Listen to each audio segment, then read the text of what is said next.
what's going on YouTube? Garnett here. Let me explain something to you guys. I am no shill. That is to say, I am not beholden to any company that wants me to say mostly positive things about their tools in the interest of receiving more free tools. With that said, I did go out and purchase this set with my own money to show you guys the truth about these wrenches. So buckle up, because this may be the last time I ever review Icon tools. But before we get started, make sure you subscribe if you're not already and hit that bell to be notified of all my latest uploads.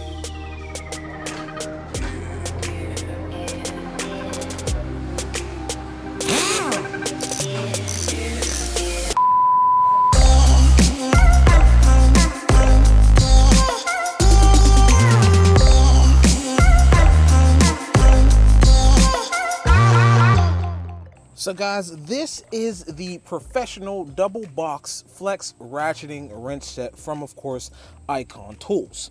So what do you guys want to know about them? For starters, just like many other Icon tool sets, the 5-piece wrench set is going to include the molded plastic tray, just so you can display the wrenches as is in your toolbox if you so choose.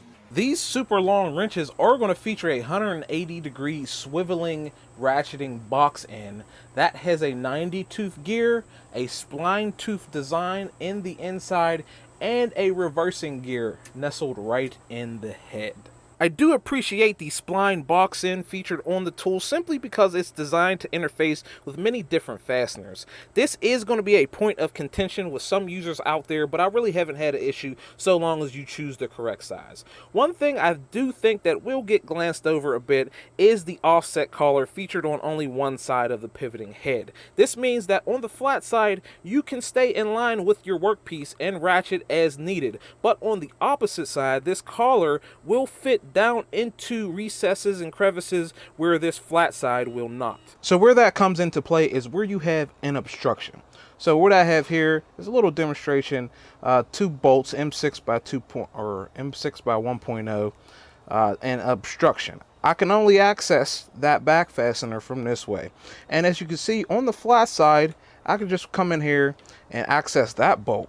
No problems, but I'm going to have a little bit of difficulty getting to that back one. Well, with that offset collar, I can reach over it and still tighten or loosen that fastener. Now, one thing you do have to be mindful of with these wrenches is, say when you have something like an obstruction or something near where you're ratcheting, when you put your wrench on your fastener there and you're going a certain way, once you turn back, there is a possibility that you can hit that button, and now as you can see, that wrench is in neutral and it's not really doing nothing.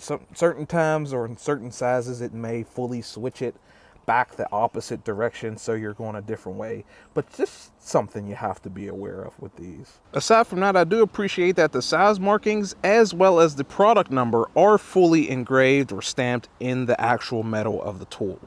But you know what I don't appreciate? I don't appreciate being misled. You see what it says on this box?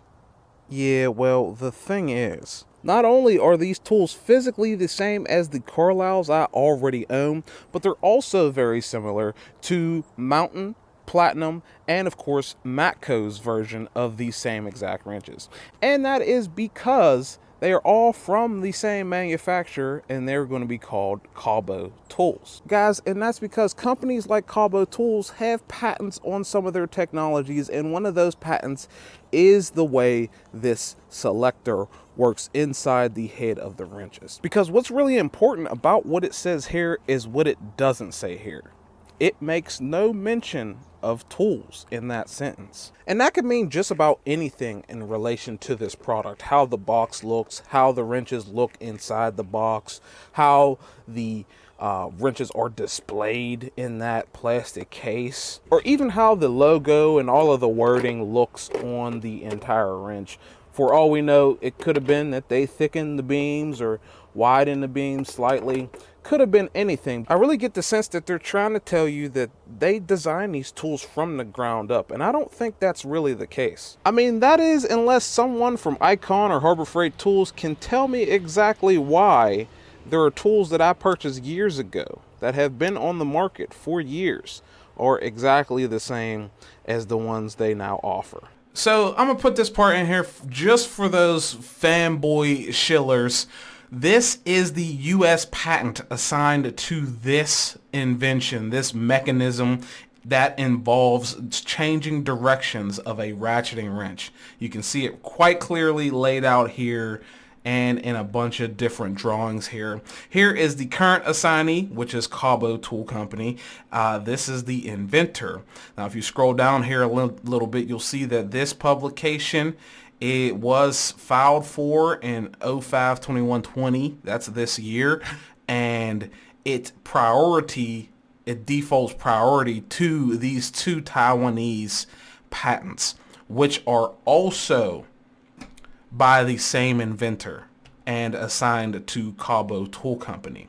So, as you can see quite clearly, Icon didn't design any of this. Now, as you can see, this is pending because that's a attempting a worldwide patent and applying for US. You can see these other ones have already been applied for in other years. So, yes, this is it. And it even has a PDF, which when you download it, it gives you that same patent number, Kabo Tool Company, and the drawings. Of course, it's all going to be in Taiwanese, but here is that same mechanism for changing directions inside the housing of a ratchet end right there. Blam.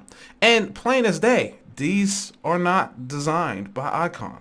And to that effect, you can even see it in effect on Kabo's actual website. Here is that what's related to that patent in use. So given that this is featured on these wrenches, guess what? Logical deduction dictates that Icon didn't design these wrenches. That's just a little tidbit for you fanboy, shill, denier, crybabies who want to say, they have engineers. Yeah, sure, they have engineers. Of course they have engineers. They have engineers to open up their CAD software and apply a logo or make minor changes to a wrench like this. They didn't outright design the thing from the ground up. They are rebranding, just like we've seen tons of other companies do. They're not reinventing the wheel here. They're just making it more popular. So as far as the wrenches go, this is a very nice wrench set. The set itself ranges in size from 8mm to 19, skipping only the 9mm and 11mm size. The long length of the beams very much comes in handy when you need to reach those tight spots that you can't normally reach with your hand. You could just reach one of these wrenches down in there and be able to get to something you wouldn't normally be able to. But I can additionally note, when you're using these things for leverage, the gearing or the ratcheting mechanism is susceptible to breaking, as I've already had to warranty out this Carlisle version of the same wrenches. But that is the only one I've ever had a problem with. So I venture to say that these are a very nice choice when it comes to this style of wrench. So should you pick up this set? Now, when it comes to Harbor Freight, I usually see people in one of two camps.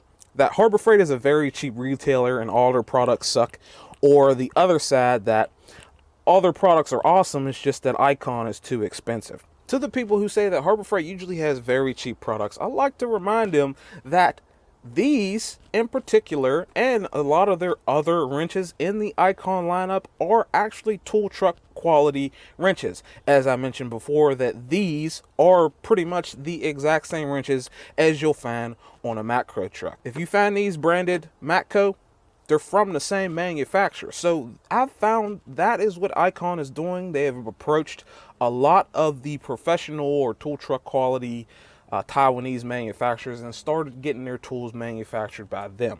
From what I have seen, they are pretty much the same exact wrenches from the same exact manufacturer. And to the guys that love Harbor Freight but say the Icon lineup are too expensive, I like to remind them also that these are tool truck quality wrenches. So, as I said, these are available as Matco and Carlisle. So, it really comes down to which ones are a better cost for you, a better value proposition. These are going to be a certain price, the Carlisles are going to be a certain price, the Matcos are going to be a certain price, right? And those are the three I would choose, because those three are the 92 versions. It's worth mentioning that the ATD Platinums are the only ones that are 72 tooth, while the others are 90 tooth. But they are also the only ones that offer sizes above 19 millimeter. So I already have the Carlisles. You know, for me, Carlisle is pretty good, and I already have those, and they've worked well.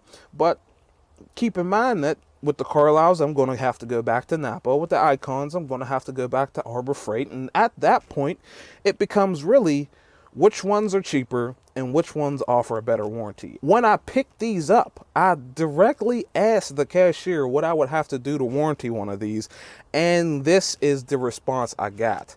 The receipt for it, we can track it by your phone number, so we can give you a new one. So I can't get a warranty unless I got the phone number? No, it just helps us. These come with a lifetime warranty already, so there's no need to like get an extra warranty on it. But I'll need, when I come back, I break one, I need a phone number. Yeah, you would just need this phone number. So Okay. instead of having to keep the receipt for it. Okay. So you know how easy it is to lose a receipt. Yeah. All right. So as you can see, you're going to need your receipt and or phone number to get a warranty on these. Every store I visited has said that. But the funny thing is, with the Carlisle, you need the same thing, but for different reasons. So they're not going to ask you for a proof of purchase when you take the Carlisles back. They're just going to take your number and order you a new one. With the Icon, they're going to look up your phone number, make sure you purchased them, and then hand you a new one right in the store. But that's it. That's all I have for you. I'll be sure to leave links to everything I talked about in this video in the description down below. If you like this video, make sure you drop a like, get subscribed, and consider checking out my support links that are also below. But as always, thank you for watching. I'll see you in the next one. Peace.